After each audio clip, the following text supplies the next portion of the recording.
Hi, this is April McKay-Dusick. We are going live here.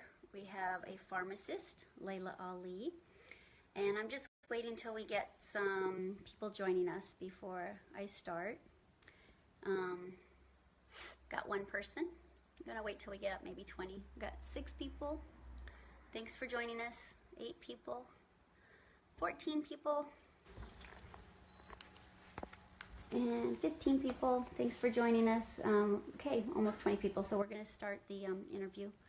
I'm April McKay-Dusick with Vaxxed Peep Hosts, and we are about to shoot Layla. So let me introduce.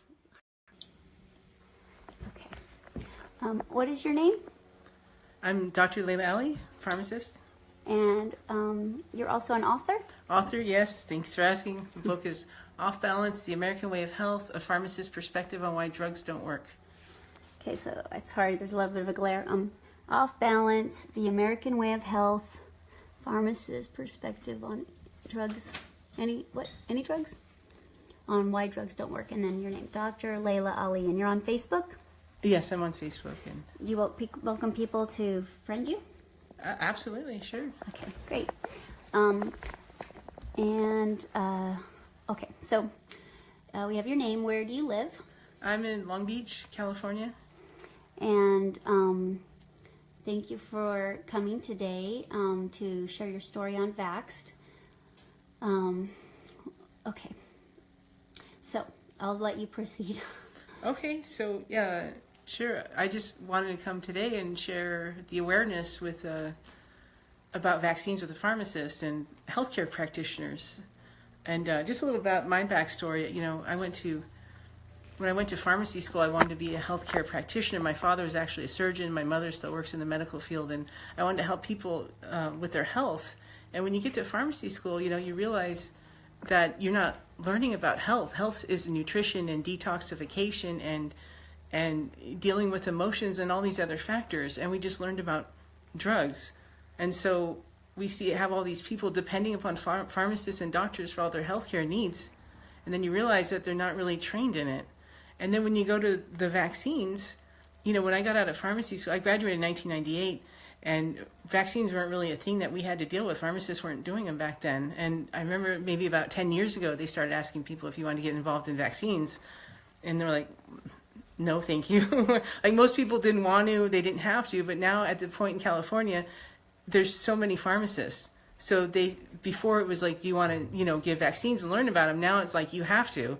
And now they have, since there's a shortage there's not a shortage. There's so many pharmacists that you can't really say what you want to do anymore. So if you won't do it, somebody else will. So now they have this amazing distribution system in all the pharmacies.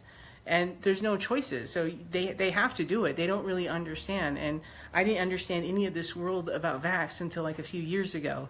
I mean, you get out of school, people get out of pharmacy school, nursing school, just minimizing it, and they're not educated on any controversy. I just actually asked somebody that's in nursing school, and I go, did they teach you the controversy? He goes, there's no controversy. There's only a little bit of mercury, and that's the same amount you get in fish, and they're just not educated on that anymore. So you can't, my message is you can't really depend upon pharmacists and all the healthcare practitioners on your health anymore, because they're not trained in health. We're trained as basically toxicologists. I don't know anything about natural products. I don't know anything about essential oils or anything like that. I know about these things that were made in a laboratory, chemicals. So I'm like a toxicologist combined with a pharmacy sales rep.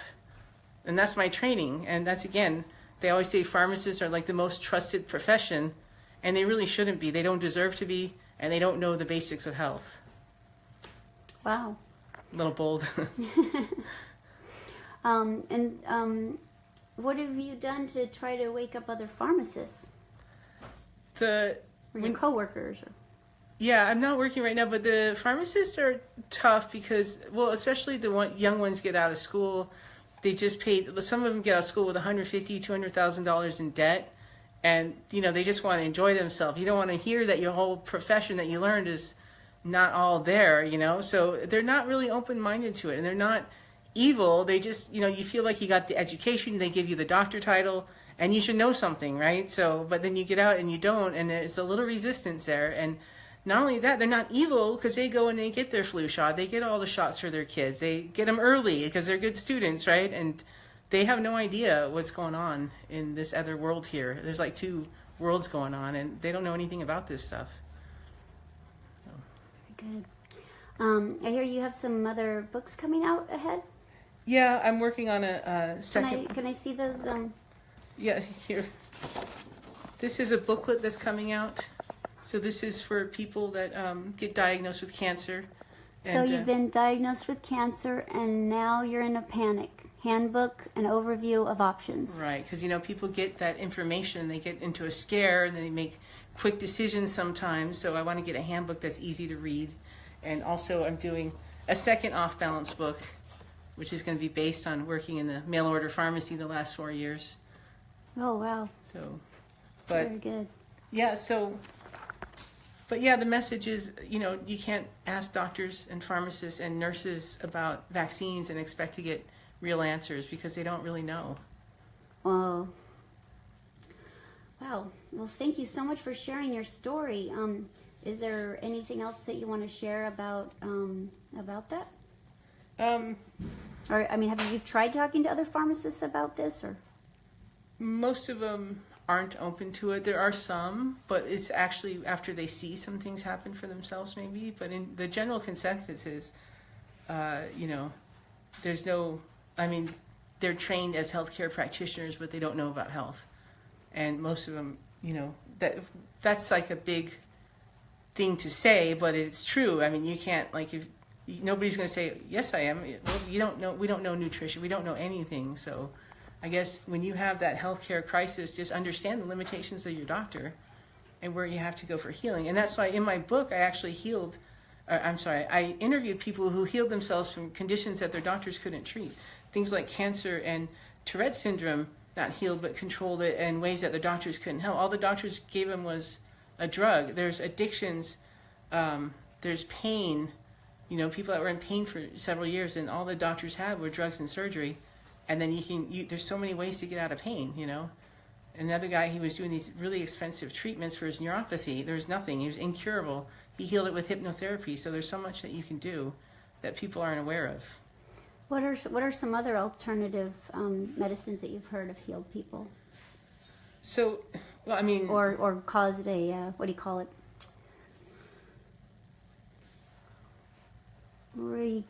Not regression. What is it where you're healed for a while and then it comes back? Remission, I guess. Remission, You go in remission. Asthma is something that we learn in pharmacy school is incurable. And I was talking to one of the natural health providers, and he says, well, it is incurable if you depend upon your doctor, but they treat it all the time.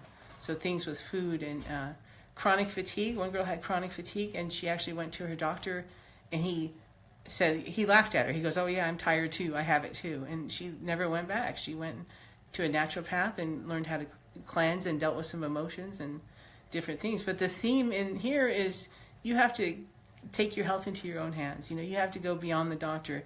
The doctors aren't the know-all. They're trained in one aspect of health. So if you have an emotional issue or, the power of the mind or, any natural products, they won't know it. And if people understand the limitations, they should just be one choice of many healthcare practitioners, not the center of the healthcare world. And, also I could talk about the insurance companies. The insurance companies are amazing too, because I actually gave a holistic proposal when I worked there so people could, find ways to get off their medications and things like that. And they weren't interested. And what I learned was that if you have car insurance or disaster insurance, the insurance companies do better when you don't have a fire or a disaster. But with health insurance, if you're sick, if people are diabetic and long-term care, then they still make tons of money.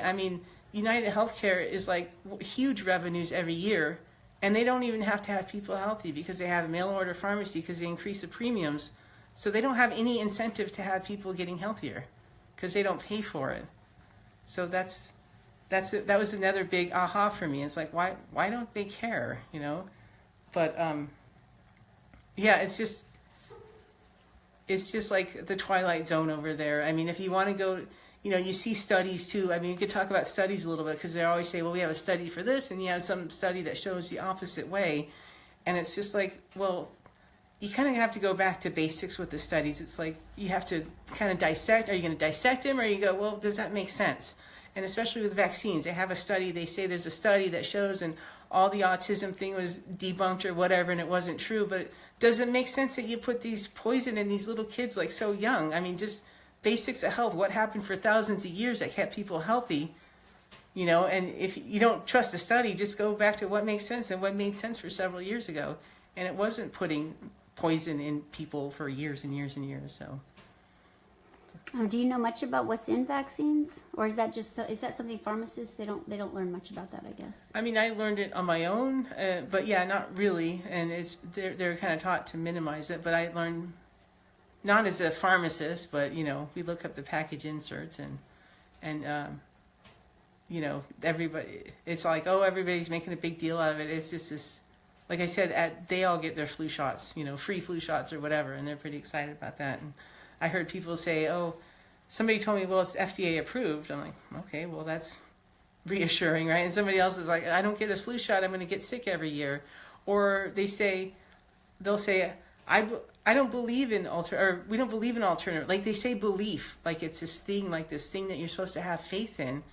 And it's not. You don't have to have faith because there's actually information, but one pharmacist right out of school, I said, oh, she did a rotation at a holistic pharmacy. I go, what'd you think? And she goes, well, pharmacists don't really believe in holistic health. I'm like, there's not a belief, it's not a religion that you have to, you know, just believe in. You can go and look at the information, but they have these ways to minimize it. And even when I was in pharmacy school, they had these little issues on natural products, and they would say, you know, like this ginkgo biloba helps with this, but it's not approved by the FDA. Like it would just discredit it right away. They throw it out there and discredit it. So, and you know, you get people coming out just trained in medications. So, have you ever heard of kickbacks for giving vaccines in the pharmacy?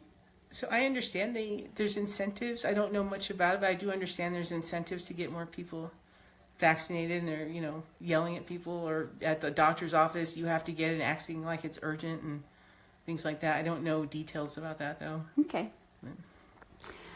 Well, do you want to show your book one more time? Sure.